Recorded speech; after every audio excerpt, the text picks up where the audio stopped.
नमस्कार. आज 26 डिसेंबर 2022 वार आहे सोमवार. लोकसत्ता आणि द हिंदू वृत्तपत्र विश्लेषणमध्ये आपलं स्वागत आहे. पहिली बातमी, युक्रेनबाबत चर्चेस तयार. रशियाचे जे राष्ट्राध्यक्ष आहेत व्लादिमीर पुतीन यांचं वक्तव्य. पण ही न्यूज आपल्यासाठी गरजेची नाही. यांनी भरपूर खेळखंडोबा ऑलरेडी केलेला आहे. म्हणजे पहा, 1 वर्ष यांनी तर युद्धामध्येच वगैरे घातलेला आहे. आता ठीक आहे, आता म्हणत आहेत, परंतु यांनी पहा परत स्टेटमेंट दिलेला आहे की हा ऐतिहासिक रशिया आहे व तो होता पण. म्हणजे 1991च्या पूर्वी जर तुम्ही पाहिलात तर युक्रेन हा रशियाचाच भाग होता. पुन्हा मात्र तो जेव्हा डिझॉल्व्ह झालं रशिया वगैरे, मग तेव्हा तो एक स्वतंत्र राष्ट्र म्हणून वगैरे उदयास आलेला होता. त्यामुळे हे आपल्याला पूर्ण इंटरनॅशनल रिलेशनमध्ये वगैरे विचारलं जाणार नाही, त्यामुळे तुम्ही याला स्किप करू शकता. त्यानंतर पुढे या 70 वर्षातील यशामुळे भारताला जगात विशेष स्थान. ठीक आहे. त्यानंतर प्रजासत्ताक दिनी शेतकऱ्यांचा देशभर ट्रॅक्टर मोर्चा. मग आता हे गरजेचं नाही आपल्यासाठी, परंतु यांच्या मागण्या काय आहेत हे आपण लक्षात. आपल्याला UPSC मध्ये GS2 मध्ये आपल्याला दबाव गट म्हणून एक हे आहे, सिलेबसमध्ये पॉईंट आहे. त्यानंतर GS3च्या सिलेबसमध्ये आपला कृषी सेक्टर पण आहे. ओके, ॲग्रिकल्चर सेक्टर म्हणून पॉईंट आहे. मग तिथे तुम्हाला यांच्या मागण्या वगैरे ज्या आहेत त्या लिहिता येतील. म्हणजे काही म्हणजे काय शेतकऱ्यांसाठी वगैरे आपल्याला करणं गरजेचं आहे असं जर विचारण्यात वगैरे आलं तर ते आपल्यासाठी लागेल. त्यामुळे पहा, शेतमाल हमी भाव कायदा करावा. त्यानंतर शेतकऱ्यांची संपूर्ण कर्जमाफी करावी, हे लिहायचं नाही आपल्यासाठी. त्यानंतर शेतकऱ्यांना 5,000 रुपये पेन्शन द्या. ठीक आहे. त्यानंतर शेतीयोग्य जमिनीचे भूसंपादन करू नका, हे एक पॉईंट आपल्याला गरजेचा वाटतो. पहा, यातील 2 पॉईंट तर आपल्याला नक्की मिळाले. त्यानंतर लखीमपूर हे पण गरजेचं नाही. त्यानंतर नेत्यांवर हे पण गरजेचं नाही. परंतु यातील जे 2 बातम्या आहेत, 2 पॉईंट आहेत, शेतीमाल हमीभाव कायदा करा, यासोबतच शेतीयोग्य जमिनीचे भूसंपादन करू नका, हे जे 2 आहेत गोष्टी, हे आपल्याला आपल्या उत्तरामध्ये पण लिहिता येतील. ओके, सोल्युशनमध्ये वगैरे आपण हे टाकू शकतो. त्यामुळे हे तुम्ही लक्षात घ्या. आता पहा, शेतीयोग्य जमिनीचे भूसंपादन करू नका म्हणजे काय, तर आता समृद्धी महामार्ग वगैरे जर झालेला आहे, मग त्यासाठी शेतजमिनीचं भरपूर संपादन वगैरे करण्यात आलेलं. मग आपण काय करतो, तर शेतकऱ्यांना बेघर वगैरे तिथून करतो. हे एक प्रॉब्लेम आहे. जर कदाचित ती जर शेतजमीन जर म्हणजे शेतीयोग्य जर असेल, म्हणजे ती पडीक वगैरे नसेल, तर अगदीच ते घेणं वगैरे चुकीचं आहे. कारण पडीक जमिनीचं प्रमाण वगैरे आपल्याकडे भरपूर आहे. मग तिथे जर एखादी वेळेस अन्य दुसरा कोणता उद्योग वगैरे बसवला तर ते बेस्ट होईल पडीक जमिनीमध्ये. परंतु जर चांगली जमिनी वगैरे जर असेल तर त्या जमिनीमध्ये वगैरे असं बसवणं हे चुकीचं वाटलं, चुकीचं वगैरे आपण सांगू शकतो तिथे. ओके, त्यानंतर आपण पुढे जाऊयात. आसाम NRC मध्ये मोठ्या प्रमाणावर विसंगती, कॅगच्या अहवालात निधी वापरातील अनियमिततेवरही बोट ठेवण्यात आलेला आहे. पहा, 2013 मध्ये NRC वगैरे तेथील आसाममधील NRC वगैरे चालू झालेली होती, बरोबर. मग पहा, 2013ची NRC 2019 मध्ये वगैरे त्यांनी खतम केली. म्हणजे ऑगस्ट 2019 मध्ये त्याची NRC वगैरे संपली. मग त्या वर्क झालेला फंड वगैरे जो होता, तो फंड किती खर्च वगैरे झाला याचा अहवाल, म्हणजे याचं जे रिपोर्ट वगैरे असतात ते कोण चेक करतं, तर कॅग चेक करतं. Okay, controller and auditor general of India याच्या मार्फत ते चेक होतात. मग पहा, अगदीच काल आसामचं विधानसभेचं अधिवेशन वगैरे चालू होतं. त्या अधिवेशनामध्ये कॅगने मग अहवाल दिला.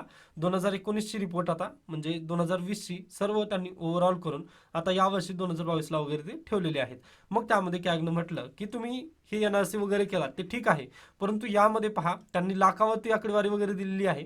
ती आकडेवारी आपल्यासाठी कामाची नाही आहे. तरी पण तुम्हाला म्हणजे समजण्यासाठी तुम्ही ते लक्षात घेऊ शकता. तर आकडेवारीमध्ये पण तफावत आहे. ओके, आकडेवारीमध्ये एक तफावत झालेली आहे. त्यानंतर जे संगणक प्रणाली वगैरे त्यांनी विकसित केलेली वगैरे होती ती सदोष आहे. ओके, म्हणजे त्यामध्ये दोष वगैरे आढळून आलेले आहेत. त्यामुळे नागरिकांची जी डेटा वगैरे त्यामध्ये ठेवण्यात आलेला आहे. ओके, NRC वगैरे त्यांनी डिजिटल वगैरे पद्धतीने जी केली, संगणकीकृत वगैरे जी केली, त्यामध्ये काय झालेलं आहे, जेवढे पीपल आहेत त्याच्यापेक्षा कमी वगैरे कुठेतरी तिथं राहिलेलं आहे. त्यामुळे नागरिकांना NRC मध्ये वगैरे घेतलं नाही, असा पण तिथं फटका वगैरे आपल्याला जाणून येतो. ओके, मग हे असं का झालं, तर त्यांनी म्हटलेलं योग्य पद्धतीने टेंडर वगैरे दिलं नव्हतं. ओके, योग्य टेंडरिंग वगैरे तेव्हा झालेली नव्हती. जेव्हा म्हणजे 2013 मध्ये जेव्हा ह्यांनी हे केलेलं होतं, म्हणजे सरकारने वगैरे NRC वगैरे करायचं आहे, त्यामुळे संगणक प्रणाली वगैरे त्यांना टेंडर वगैरे दिलं होतं, तेव्हा टेंडर वगैरे जास्त काय म्हणतो आपण, ट्रान्सपरन्सी रित्या टेंडर वगैरे पास झालं नव्हतं, असं कॅगचं पण तिथं म्हणणं आहे. त्यामुळे हा NRCचा जो डाटा वगैरे त्यांनी केलेला होता तो फसलेला आहे, असं आपण इथं बेसिकली सांगू शकतो. मग आता आपल्याला कॅग तर फक्त एवढं रिपोर्ट देऊन बाजूला होतो. आता यावरती काय प्रक्रिया वगैरे करेल ते आता जे करतील ते सरकारच करतील, हे आपलं इथं बेसिकली सांगता येतं. बाकी आपण याला इथंच थांबू शकतो. आता यावरती एडिटोरियल वगैरे नक्की येतील, मग तेव्हा आपण याविषयी सविस्तर वगैरे चर्चा करूयात. ओके, त्यानंतर पहा 80% आमदारांचा मुक्काम तारांकित हॉटेलामध्ये. आता पहा, आता सध्याला अधिवेशन चालू आहे महाराष्ट्र विधानसभेचं. मग महाराष्ट्र विधानसभेचं अधिवेशन सध्याला नागपूर येथे चालू आहे. मग पहा, नागपूर येथे अधिवेशन चालू आहे, या निमित्ताने नागपूरचं जे आमदार निवास वगैरे आहे तिथे अगदीच कोट्यवधी रुपये खर्च करून बांधकाम विभागाने अगदीच तेथील जे सोयी सुविधा वगैरे आहेत, तेथील जे सोफा वगैरे आहे, त्यानंतर गाद्या वगैरे, ते सर्व सर्व त्यांनी बदलून टाकलेलं आहे. ओके, मग हे असं केलं असताना देखील आमदार निवासमध्ये काही म्हणजे 80% आमदार तर त्या आमदार निवासमध्ये राहतच नाहीत. मग एवढा खर्च कशामुळे केला, असं त्यांचं प्रश्न वगैरे विचारण्यात आलेला आहे, व ते अगदी गरजेचं पण आहे, आपल्याला ते सांगता येईल. म्हणजे पहा, अगदी जर आमदार तिथे जर राहत असतील, म्हणजे 5 स्टार हॉटेलमध्ये जर त्यांना जर अकोमोडेशनची जर सुविधा वगैरे चांगली वाटत असेल, तर आमदार निवासावर वगैरे तशा पद्धतीचं खर्च करणं हे चुकीचं आहे. कारण त्यामधून काय होतं, फिजल डिफिसिट वगैरे आपल्याला ते अगदीच सांगता येतं. व आपल्याला आणखीन एक महाराष्ट्राबाबत सांगता येते की 52,000 कोटी, ओके, 52,000 कोटी एवढी रक्कम ऑलरेडी काढून घेतलेली आहे यांनी, ओके, बजेटच्या स्वरूपामधून. परंतु हे बजेटचं आपलं म्हणजे बजेट तर पुढल्या वर्षीचं कोलमडणार आहे, हे आपल्याला नक्की सांगता येतं.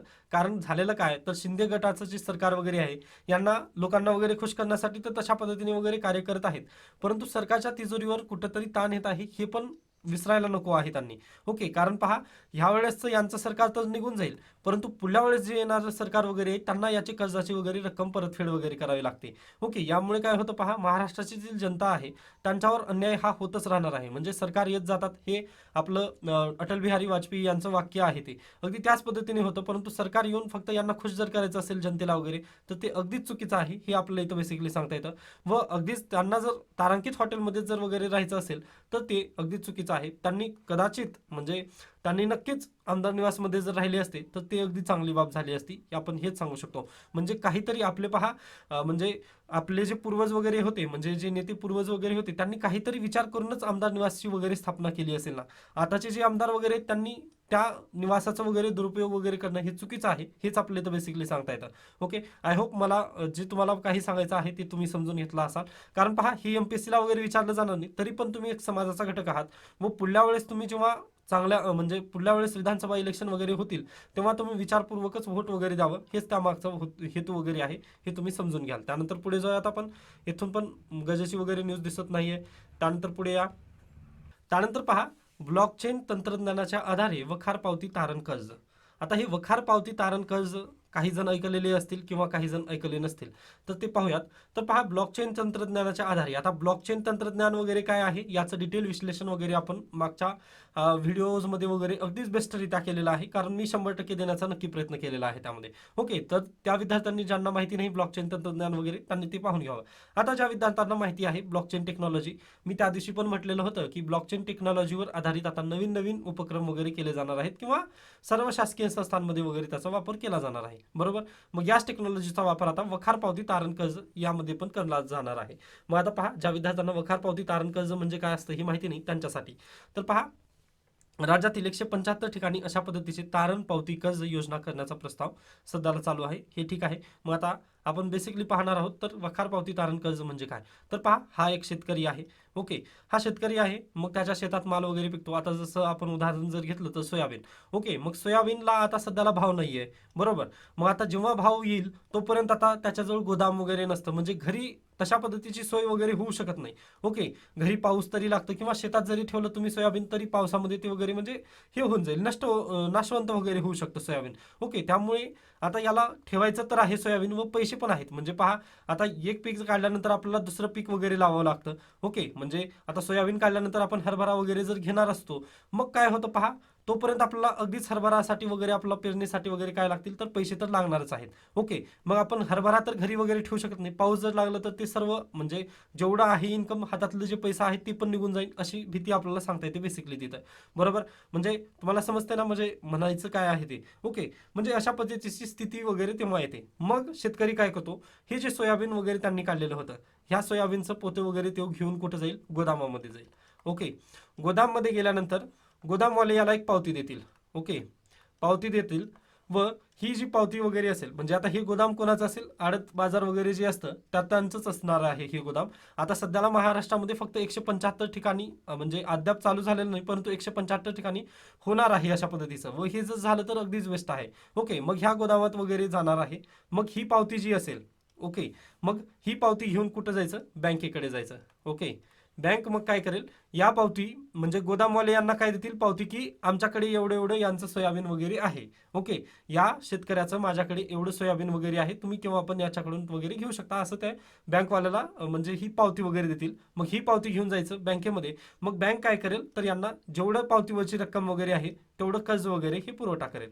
ओके, हे कर्ज वगैरे पुरवठा करेल. म्हणजे यातून काय होतं पहा, आता जर सोयाबीनला फक्त भाव जर 5,000 वगैरे असेल व पुढल्या म्हणजे 1-2 महिन्यांनी वगैरे जर 7,000 वगैरे जर झाले, मग पहा काय होईल, तर 7,000 भाव झाल्यानंतर काय होणार आहे, तर या गोदामातील जे माल वगैरे आहे ते शेतकरी परत पुन्हा काय विकेल, आडतीला वगैरे विकेल, म्हणजे 7,000च्या भावानं वगैरे सोयाबीन जाईल, त्यामुळे त्याचा पण नफा झाला.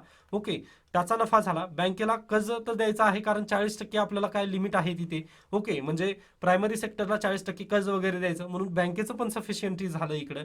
ओके, शेतकऱ्यांचं पण काम भागलं. त्यानंतर गोदामवाला पण म्हणजे जे गोदाम वगैरे आहेत त्यांच्या पण त्यांना पण त्याचा नक्कीच फायदा होतो, म्हणजे त्यांचं पण कमिशन वगैरे तिथून मिळेल.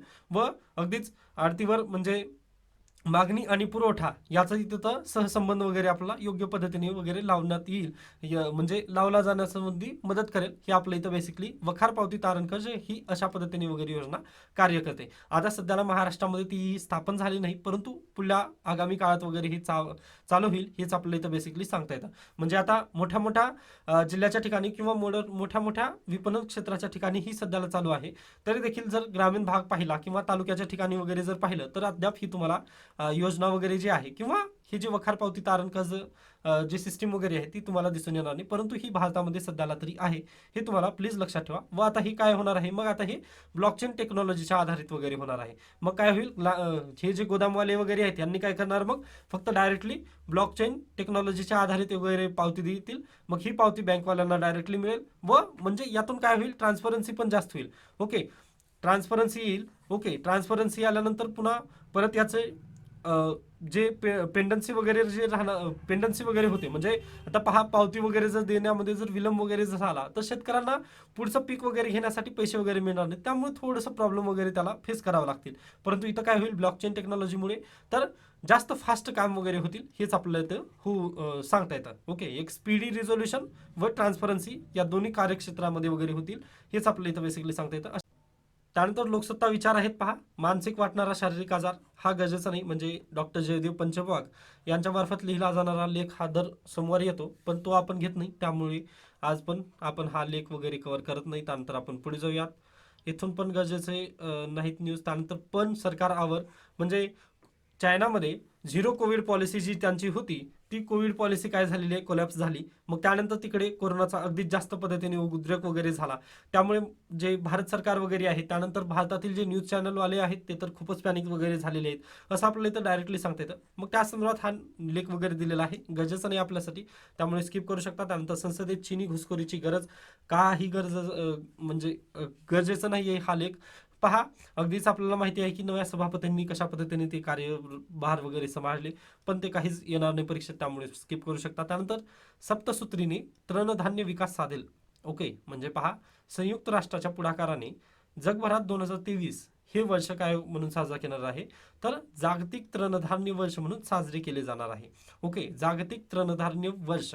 मग पहा, या बेसिसवर आणि जागतिक तृणधान्य वर्ष हे एक बेसिस आहे व G20ची जी परिषद आहे ती सध्याला भारतात चालू आहे. मग या दोन्हींचं आपला संमेलन वगैरे साधून काय करत आहे भारत सरकार, त्यानंतर राज्य सरकार वगैरे त्यांनी काय केलेलं आहे, सप्तसूत्री कार्यक्रम वगैरे आखलेला आहे. सप्तसूत्री म्हणजे कार्यक्रम म्हणजे काय, तर पहा, कृषी विभागाच्या वतीने तृणधान्यांच्या उत्पादनात व उत्पादकतेत वाढ करणे, पोषण मूल्य व आरोग्यविषयक फायदे लोकांना समजावून सांगणे, तृणधान्यांचे मूल्यवर्धन, प्रक्रिया उद्योगाला चालना आणि तृणधान्य विषयक पाककलेची प्रसिद्धी करणे, त्यानंतर प्रक्रियेतून व्यावसायिक दृष्टिकोन वाढीस लावणे, निर्यात वृद्धी करणे आणि सरकारी धोरणात्मक निर्यातद्वारे तृणधान्य चळवळीला बळकटी देणे या सप्तसूत्रीद्वारे राज्यात तृणधान्य वर्ष साजरे केले जाणार आहे. म्हणजे हे बेसिकली सप्तसूत्री आहे सरकारचे. म्हणजे अशा पद्धतीने त्यांनी थोडंसं मोटिवेशन वगैरे दिलेलं आहे तृणधान्यांना. ओके, मग ठीक आहे. यासोबतच पहा, सप्तसूत्री बरोबरच आपल्याला संस्कृती आणि परंपराही यातून प्रसिद्ध करता येणार आहेत. म्हणजे काय, जानेवारी महिन्यात मकर संक्रांत येते. ओके, मग तेव्हा काय करणार आहेत सरकार वगैरे, तर बाजरीच्या भाकरीसह अन्य पदार्थांचा आहारात वगैरे वापर वाढवणे अशा पद्धतीने, म्हणजे G20च्या कार्यगटाला पण ही अशी सवय वगैरे लावून देणे. ओके, व याचा विकास वगैरे कशा पद्धतीने करता येईल यासाठी काय करणार आहेत तर पहा, आगामी वर्षात राज्यस्तरीय कार्यशाळांचे वगैरे आयोजन करण्यात येणार आहे. पौष्टिक तृणधान्याविषयी जागृती करण्याचे दौडीचे आयोजन वगैरे करण्यात येणार आहे. त्यानंतर तृणधान्य प्रदर्शन, तृणधान्य जत्रा वगैरे अशा आयोजित वगैरे केल्या जाणार आहे. त्यामुळे काय होईल पहा, तृणधान्यची जी गरज आहे, ओके, जे तृणधान्य वगैरे आहे त्याचं जास्त पद्धतीने प्रचार वगैरे करणार आहेत की हे शरीराला वगैरे अगदी चांगल्या पद्धतीने वगैरे आहे, हे सांगण्याचं वगैरे इथं काम बेसिकली होणार आहे. मग पहा, याच्यापूर्वी जर आपले पूर्वज जर पाहिले तर ते तृणधान्य वगैरे जास्त पद्धतीने वगैरे, म्हणजे आहारात त्यांचा जास्ती पद्धतीने तृणधान्याचा समावेश होता. परंतु ग्रीन रिव्होल्यूशनचं एक इम्पॅक्ट झाला आपल्याकडे. ओके, ग्रीन रिव्होल्यूशनचं एक इम्पॅक्ट असं झालं की जे गहू आहे, गहू आणि जे तांदूळ आहे त्याचा आहारात जास्त पद्धतीने समावेश झाला. ओके, कारण हे जे दोन पिकं आहेत ना, ह्या ग्रीन रिव्होल्यूशनमध्ये जास्त पद्धतीने त्यांचाच प्रभाव वगैरे पडलेला आहे. त्यानंतर जे ज्वारी, बाजरी, रागी वगैरे जे पिकं वगैरे आहेत, जे तृणधान्य वगैरे आहेत, यांचं आहारातून समावेश वगैरे कमी कमी झाला. कारण पहा, ग्रीन रिव्होल्यूशनमध्ये तांदूळ आणि गहू हे जास्त पिकलं. ओके, यामुळे हे जे जास्त पिकलं याचा परिणाम कुठे झाला, याचा परिणाम केंद्र सरकार वगैरे एमएसपी देऊन या दोनच क्षेत्रांना वगैरे खरेदी केलं. ओके, या दोनच क्षेत्रांमधून जास्त खरेदी वगैरे खरेदी उचलली म्हणजे केंद्र सरकारकडे आता त्याचा साठा वगैरे जास्त झाला. साठा जास्त झाल्यानंतर केंद्र सरकारने काय केलं, हे राज्य सरकारला वगैरे मोफत दिलं व हे राशन सिस्टीममध्ये वगैरे तुम्ही वाटा असं त्यांना डायरेक्टली आदेश दिले. मग हे राशन सिस्टीमद्वारे हे घरोघरी वगैरे जाऊ लागले. ओके, तांदूळ आणि गहूच घरोघरी राशन सिस्टीममध्ये वगैरे गेले. मग त्याचा परिणाम काय झाला, आहारातून जे तृणधान्य वगैरे ते कमी झाले. ओके, तृणधान्य वगैरे त्याचं प्रमाण कमी झालं. यामुळे पहा, आता जर तुम्ही पाहिलात तर अगदीच कदाचित कोणाच्या तरी शेतात वगैरे आपला जे बाजरी वगैरे आहे हे पिकं वगैरे दिसतील, म्हणजे त्याचं प्रमाण पण उगवण्याचं वगैरे ते कमी झालं. परंतु गहू वगैरे जर पाहिलं तर गव्हांचं वगैरे पिकांचं जे गहू वगैरे जे आहे ते अगदीच सर्वजण वगैरे लावतात आपल्या शेतात, हे अशा पद्धतीने आहे. त्यासोबतच पहा, जलसिंचनाच्या सोयी. आता जर पाहिलं तुम्ही तर पूर्वीची जी ज्वारी वगैरे जे पिकं आहेत त्यांना पाणी वगैरे जे लागण्याची गरज वगैरे आहे, ओके, त्यांना जे पाणी वगैरे, त्या पिकांना पाण्याची वगैरे गरज तेवढी जास्त लागत नाही. ओके, म्हणजे ते कमी पद्धतीच्या पाण्यात पण ते पीक वगैरे उगवतात. पण झालेलं असं की जलसिंचनाच्या सोयी सुविधा वगैरे आपल्याकडे वाढल्या, ह्याचं पण इम्पॅक्ट आहे ग्रीन रिव्होल्यूशनचाच. ओके, ग्रीन रिव्होल्यूशननं आपल्याकडे पाणी पण भरपूर जलसिंचनद्वारे वगैरे आणून ठेवलं. मग ते पाणी जास्त झाल्यानंतर आपण काय केलं, मग पीक पीक कोणतं घेतलं, मग तिथं गव्हाचं वगैरे पीक घेतलं. याचं काय झालं परिणाम आपला तेच सांगता येतं की इथं सर्व म्हणजे जे ग्रीन रिव्होल्यूशनचा इम्पॅक्ट असा झाला की तृणधान्य आपल्या शेतामधून यासोबतच आपला जे आहार आहे त्यामधून पण त्याचं प्रमाण वगैरे कमी झालेलं वगैरे आपल्याला इथं दिसत आहे. ओके, मग यासाठीच आता आपल्याला गरज आहे, पहा, तांदूळ आणि गहू जर खाल्ले तर तेवढं जास्त प्रमाण वगैरे त्यातून मिळणार नाही. ओके, मग यासाठीच पहा, केंद्र सरकार पण, आपण एक न्यूज सांगितलेली होती मागे की फोर्टिफाईड राईस ही संकल्पना वगैरे केंद्र सरकार घेऊन येत आहे. यामधून काय तर आपण रेशन सिस्टीममध्ये काय देणार आहोत तर तांदूळ देणार आहोत, परंतु त्यामध्ये न्यूट्रिशन वगैरे थोडेसे ॲड करूनच देणार आहोत. कारण पहा, आपल्याकडे कुपोषणाचं प्रमाण वगैरे अगदीच जास्त आहे. ओके, म्हणजे आपल्याकडे अन्नधान्य वगैरे आपण देतो. आता पहा, कालचीच न्यूज होती की परत एकदा आपण 1 वर्षासाठी काय केलं, राशन वगैरे जे आहे ते फ्री राशन वगैरे केलेलं आहे. बरोबर, आता सर्वांना ती न्यूज माहिती असेल की 1 वर्षासाठी राशन फ्री झालेलं आहे. मग पहा, ते तेवढं राशन देऊन पण आपल्याकडे प्रॉब्लेम काय झालेला आहे, 121 देशापैकी आपण फक्त 107व्या क्रमांकावर ग्लोबल हंगर इंडेक्स म्हणजे भूकमारीमध्ये आपण सर्वात जास्तच आहोत. ओके, भूकमारी आपली कमी झाली नाही. याचा परिणाम काय झालं, कुपोषण वाढलेलंच आहे. कुपोषण वाढण्याचं कारण काय तर न्यूट्रिशन व्हॅल्यू वगैरे मिळत नाही.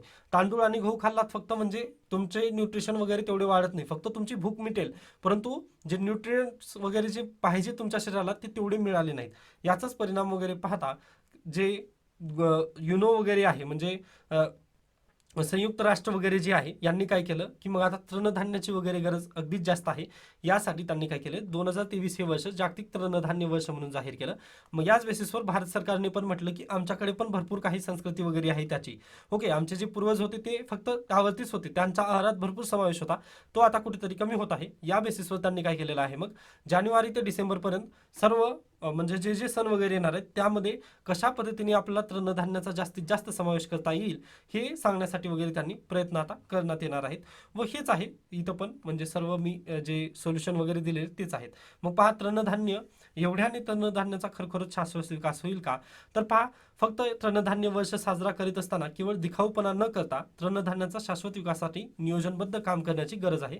ओके, हे आपलं बेसिकली आपण पण लिहू शकतो. म्हणजे पहा, आता अगदीच जे आपले लीडर्स वगैरे आहेत ते काय करतील 2023 मध्ये, आता तृणधान्य वर्ष आहे म्हणून ते पण आपल्याला म्हणजे ताटली समोर वगैरे घेऊन ते खात असताना वगैरे, म्हणजे बाजरीची भाकर ज्वारीची भाकर वगैरे जे आहे ते खात असताना वगैरे ते दिसतील. परंतु त्यांनी फक्त तेवढं दिखाऊपणा न करता त्याचं अगदीच काल म्हणजे जे योजना वगैरे आहे ती योग्य पद्धतीने योजना वगैरे राबवण्यावर भर द्यावी असं आपण इथं बेसिकली सांगतो. म्हणजे योजना कशा पद्धतीने राबवायची, तर जे ज्वारी बाजरी वगैरे आहे त्याचं काय करायचं, रेशन सिस्टीममध्ये वगैरे त्यांना आणायचं.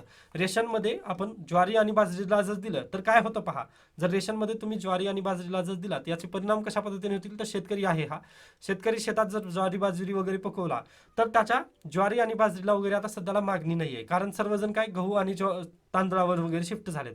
मग आता तुम्ही जर ज्वारीचं रेशन सिस्टीममध्ये वगैरे जर देणार असाल तर शेतकऱ्यांनी जी ज्वारी वगैरे पिकवलेली आहे मग याचं काय होईल, ह्या केंद्र सरकार या योजनेसाठी वगैरे तो शेतकऱ्याकडून विकत घेईल. म्हणजेच काय, शेतकऱ्याकडे इकडे मागणी वाढेल, मागणी वाढेल व हे तुम्ही इकडं राशनमध्ये तर देणारच आहात. म्हणजे परत एकदा तुम्ही ती सवय लावाल व शेतकऱ्यांना मागणी वाढली हे जर ऐकून म्हणजे त्याच्याकडे भाव भेटेल, ज्वारीला अगदी चांगला भाव लागेल. मग तो काय करेल, त्याला आणखी मोटिवेशन वगैरे मिळेल की पुढल्या वर्षी पण मी ज्वारीच लावावं शेतात. ओके, याचा परिणाम अशा पद्धतीने आपल्याला ही सायकल जी आहे ती सुरळीतरित्या वगैरे चालता दिसेल. त्यामुळे फक्त असं दिखाऊपणा न करता डायरेक्टली योजना वगैरे बेस्टपैकी प्लॅन वगैरे बनवून त्यांनी कार्य वगैरे करावं हेच आपल्या इथं बेसिकली सांगता येतं. मग तुम्ही हेच उत्तरामध्ये वगैरे लिहू शकाल. ओके, आता याचे प्रॉब्लेम वगैरे जे मी इथं डिस्कस केले ते आपली जी वेबसाईट आहे pawannilewa.com या वेबसाईटवरती मी ऑलरेडी ते अपलोड केलेले आहेत, ते तिथून तुम्ही वाचून घेऊ शकता. ओके, आय होप तुम्हाला हा लेख अगदी योग्यरित्या समजलेला असेल. त्यानंतर आपण पुढे जाऊयात. त्यानंतर क्रीडा न्यूज आहेत, येथून काही गरजेचं नाही. तर अशा पद्धतीने आजचं लोकसत्ता वृत्तपत्र इथे संपतं. त्यानंतर आपण सुरुवात करूयात आजचं द हिंदू. पहा, इथून पण त्याच दोन बातम्या आहेत. त्यानंतर पहा, इकडे आहे एक crisis ends in Nepal, Prachanda to be prime minister to third time. Okay, PM crisis झालेलं होतं तिथे नेपाळमध्ये, तर आता प्रचंड जे आहेत ते परत एकदा तिसऱ्या वेळेस काय होणार आहेत, पंतप्रधान वगैरे होणार आहेत. त्यानंतर पुढे चला. त्यानंतर पहा, when MGR proved Manmohan wrong on a visionary scheme. पहा, doctor Manmohan Singh, okay, doctor Manmohan Singh पंतप्रधान होण्यापूर्वी ते आपल्या प्लॅनिंग कमिशनमध्ये वगैरे कार्यरत होते, बरोबर. 1991चा पिरियड वगैरे जर पाहिला तर तेव्हा अर्थमंत्री म्हणून पण मनमोहन सिंगनीच काम केलेलं वगैरे होतं. म्हणजे मनमोहन सिंगना अगदीच स्कीमचा वगैरे थोडासा अनुभव वगैरे होता व ते अर्थतज्ञ असल्याने अगदीच त्यांचं व्हिजनरी काम वगैरे होतं. मग पहा, तमिळनाडूचे चीफ मिनिस्टर होते MG रामचंद्रन, म्हणजेच MGR. ओके, MGR 1987चा पिरियड होता तो. पहा, प्लॅनिंग कमिशनमध्ये अगदीच मनमोहन सिंग हे कार्यरत होते. मग 1985चा पिरियड आहे, 1987 मध्ये त्यांची डेथ आहे MGR यांची. ओके, तर पहा, 1985चा पिरियड होता तेव्हा प्लॅनिंग कमिशनमध्ये मनमोहन सिंग हे कार्यरत होते. मग MGR यांनी मनमोहन सिंग वगैरे यांची भेट घेतली व तुम्ही पैसे फक्त फंड वगैरे पुरवू नकात असं त्यांनी डायरेक्टली सांगितलेलं होतं. ओके, म्हणजे प्लॅनिंग कमिशनला फक्त तुम्ही जे फंड वगैरे रेज करत आहात ते चुकीचं आहे मेथड, हे त्यांनी MGR यांनी मनमोहन सिंग यांना सांगितलेलं होतं. मग त्याच बेसिसवर जर पाहिलं तर तमिळनाडू सरकारनेच काय केलेलं होतं, मग त्यांनीच mid day meal scheme directly launch केलेली होती. म्हणजे काय, तर मिड डे मील स्कीम म्हणजेच आपल्याला आता सध्याला त्यांनी ब्रेकफास्ट स्कीम वगैरे लॉन्च केली. म्हणजे त्यांनी पैसे न देता, म्हणजे विद्यार्थ्यांना पैसे न देता विद्यार्थ्यांना डायरेक्ट खाऊ वाटप करणं हे त्यांचं म्हणजे एक महत्त्वाचं उद्दिष्ट वगैरे आपल्या इथं सांगता येतं. मग जेव्हा पंतप्रधान झाले मनमोहन सिंग, जेव्हा पंतप्रधान झाले 2013 मध्ये, तेव्हा त्यांनी काय केलं, FSA म्हणजेच फूड सिक्युरिटी ॲक्ट. ओके, आपण हे पाहिलेलं आहे फूड सिक्युरिटी ॲक्ट वगैरे काय आहे म्हणून. मग त्यामध्ये त्यांनी राईट टू फूड हे ॲड केलेलं आहे. ओके, आपण याविषयी चर्चा केलेली आहे. ओके, मग ते त्या म्हणजे त्याचं बॅकग्राऊंड वगैरे जर पाहिलं तर हेच आहे आपल्याला इथं बेसिकली सांगता येतं. त्यानंतर पहा Srimukhalingam temple may be added in UNESCO list. Okay, Srimukhalingam हे टेम्पल आहे आंध्र प्रदेशमध्ये. मग याची मे बी ॲडेड म्हटलेलं आहे, अद्याप ॲड वगैरे झालेलं नाही. आर्कोलॉजिकल सर्वे ऑफ इंडिया यांच्यामार्फत ही यादी वगैरे देण्यात आलेली आहे. मग पाहूयात युनेस्को याला वर्ल्ड हेरिटेज साईटचा दर्जा वगैरे देईल का. ओके, मग आता यांनी पण इथं क्वेश्चन मार्क वगैरे लावलं असेल तर ठीक असतं, परंतु आंध्र प्रदेशमध्ये हे टेम्पल वगैरे आहे हे तुम्ही लक्षात घ्या. फक्त याचा इतिहास म्हणजे याचं जे रेफरन्स वगैरे आहे, म्हणजे तुम्हाला जर परीक्षेमध्ये वगैरे विचारलं व तिथं जर अशा पद्धतीने इलिमिनेशनसाठी वगैरे नक्की याचा फायदा होईल. ओके, की याच्यापैकी खालील म्हणजे आता वेरूळ एजिंटाची वगैरे जर साईट वगैरे दिली तर ते अगदीच युनेस्कोच्या वर्ल्ड हेरिटेज साईटमध्ये वगैरे आहे, परंतु हे आहे का नाही ही तिथं कन्फ्यूज वगैरे होऊ शकतं. तेव्हा तुम्ही तिथे आपलं एलिमिनेशनचा वापर नक्की करू शकता. त्यानंतर आपण पुढे जाऊयात. एडिटोरियल पेज आहे पहा, कॉन्स्टिट्युशनल सायलेन्स, अनकॉन्स्टिट्युशनल इनॅक्शन. ओके, या लेखचं मी मराठी भाषांतर आपल्या जी वेबसाईट आहे pawannelia.com या वेबसाईटवरती ऑलरेडी अपलोड केलेलं आहे. आता मी त्याचं तुम्हाला थोडंसं म्हणजे एक्सप्लेनेशन थोडंसं करणार आहे.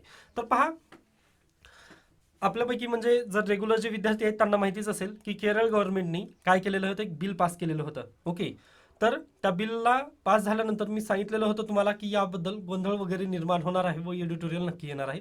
तर तसं झालेलंच आहे व तो आता एडिटोरियल आलेला आहे. ओके, म्हणजे आपण जे बोललेलं होतं ते खरं ठरलेलं व ते होणारच होतं, त्याबद्दल काही नव्हतं, त्यामुळे जाऊ द्यात त्याला. ओके, तर पहा आता केरळने लोकायुक्त बिल वगैरे पास केलेलं आहे. मग यांचं म्हणणं काय आहे, भारतीय संविधानामध्ये आर्टिकल 200 हे टाकण्यात आलेलं आहे. आर्टिकल 200 द्वारा काय आहे तर एखादी राज्य सरकार आहे, आता हे राज्य सरकार धरूयात व याच्या वरती गेल्यानंतर इथं राज्यपाल आहे. ओके, हा राज्यपाल असतो तर हे राज्य सरकार असतं.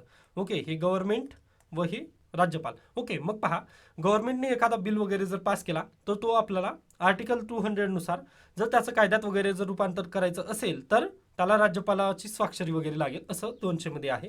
त्यानंतर आर्टिकल 201 मध्ये काय दिलेलं आहे तर राज्यपालांना जर ते नको म्हणजे राज्यपाल ते बिल वगैरे जे आहे हे गव्हर्नमेंटने एक बिल पास केलेलं आहे, बिल ते जाईल राज्यपालांकडे.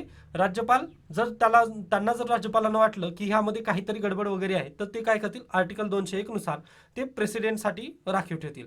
ओके, मग हे प्रेसिडेंटसाठी वगैरे राखीव ठेवतील, अशा पद्धतीची तरतूद आहे आर्टिकल 200 आणि article 201.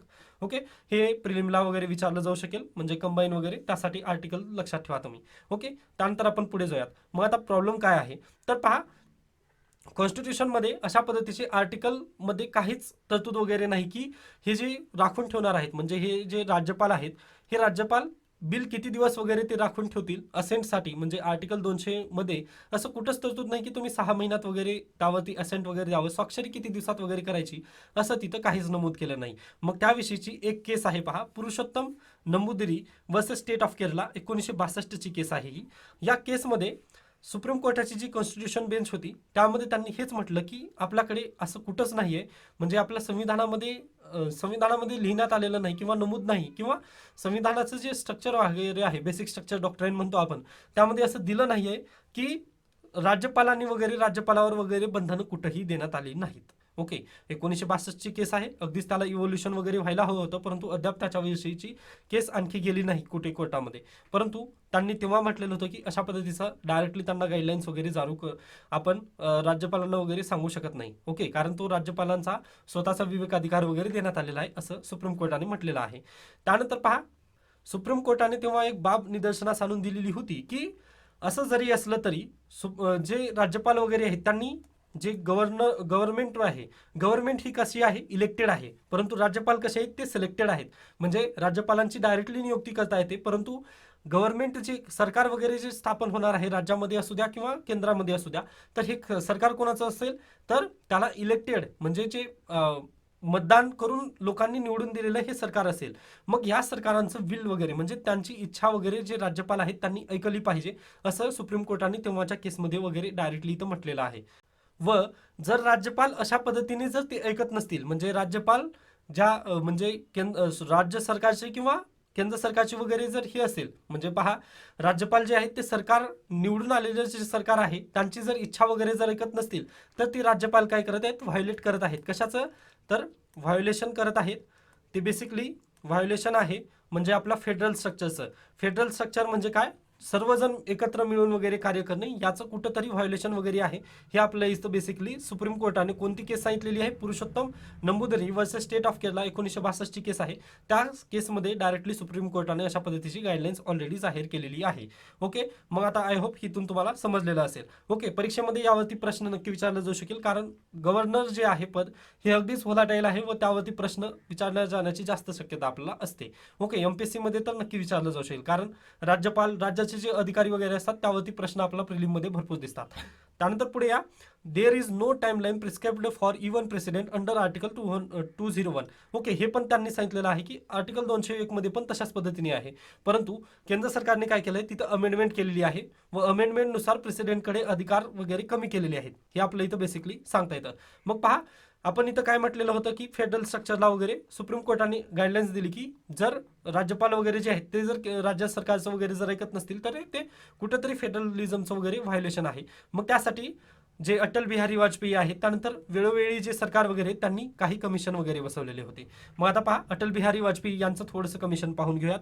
The national commission to review the working of the constitution was set up by Atal Bihari Vajpayee in 2000. Okay, त्यांची कमिशनचं वगैरे नाव जे आहे ते तुम्ही प्लीज लक्षात ठेवा.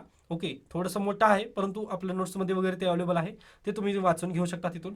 मग त्यांनी काय म्हटलेलं होतं पहा, तर there should be a time limit say a period of 6 months within which governor should take a decision whether to grant assent or reserve a bill for consideration for president. आता पहा,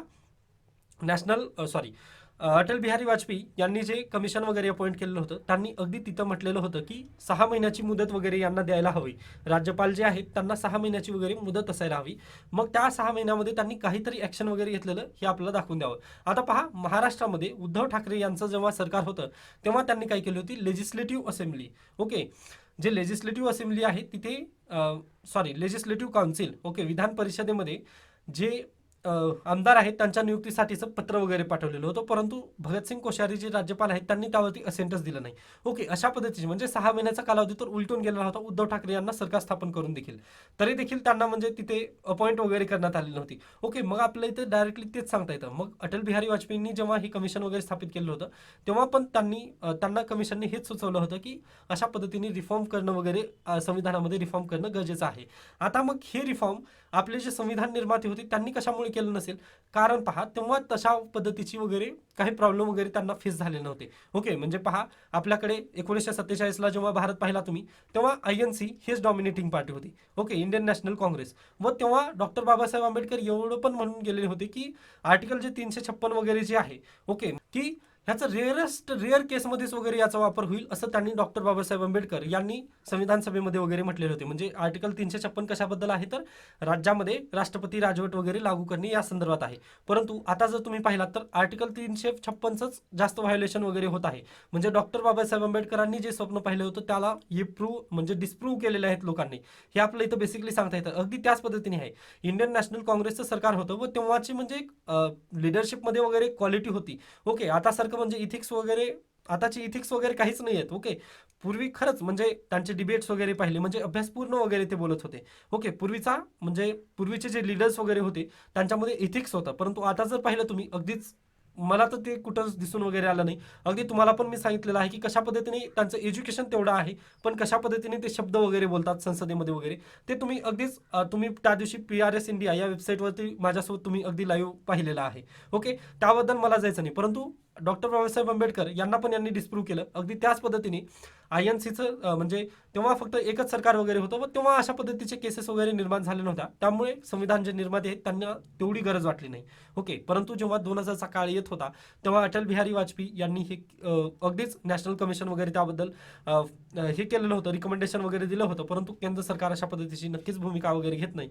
कारण पहा, जे सेंट्रल गव्हर्नमेंटचं एजंट म्हणूनच राज्यपाल वगैरे कार्य करतं व अशा पद्धतीचा प्रश्न वगैरे UPSC विचारेल की सेंट्रल गव्हर्नमेंटचा एजंट म्हणून वगैरे राज्यपाल कार्य करत आहे का, तर अगदीच यस आहे, कारण आपल्याला हे इश्यू वगैरे नक्कीच दिसत आहेत.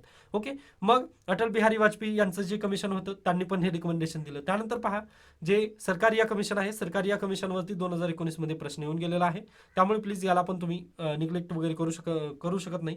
तर पहा, सरकारी या कमिशनमध्ये पण जेव्हा राज्यांनी वगैरे सांगितले की होय, म्हणजे अगदीच जे राज्यपाल वगैरे आहेत, त्यांनी अगदी योग्यरित्या वगैरे कार्यरत करायला पाहिजे. म्हणजे some state government exposed an opinion before the Sarkaria commission that a governor will act as a safety valve against hasty legislation and by the operation enable the state government and legislature to have second look at.